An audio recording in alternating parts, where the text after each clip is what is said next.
I'm going to answer this question: how does Source relate to God, by reading something from a recent higher self hypnosis session that I had that I think explains it beautifully.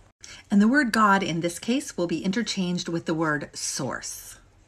So my client's higher self said, you could say that all souls are a fragment of the ocean, so to speak. So in that way, you could say that Source is fragmented into all these different souls. It does not mean that the energy has been split and divided to the point where it is no longer useful or potent. It just means that there are many possibilities being lived out at the same time, many parallel universes. So in other words, we're all fragments of Creator, of God, because there is only God or Source. And there's a book I recommend if you want to read more about this. The author's name is Erin Worley, Werley, and it's called One Truth, One Law, I Am, I Create.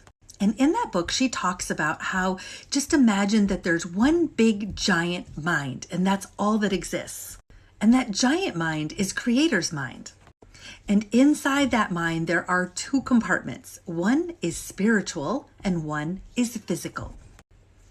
And Creator created all of these different thoughts that are now things or beings. So that could be you, that could be me, it could be a tree, a fox, a horse, a dog, a cat, the grass, strawberries, everything is a thought inside this big giant mind, Creator's mind, and Creator constantly thinking that thought is what continues to make it exist.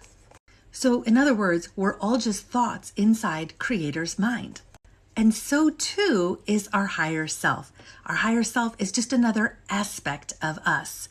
I guess you might say it's an aspect of us that's a little bit closer, if there is such a thing, to Creator, a little bit closer to what you would imagine your spirit to be.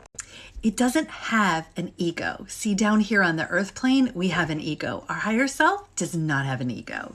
It doesn't compete. It doesn't need to compare. It's not in competition with anyone or anything else. And that's why we look to our higher self, that higher aspect of ourselves that is still us, for wisdom and guidance and advice and direction on how we can be healed and how we can have our thoughts and our perspectives changed and brought closer in alignment to our true authentic self, our inner God self. I see the higher self as being like a bridge between us and Creator and getting us back on track to remembering our true, authentic God nature.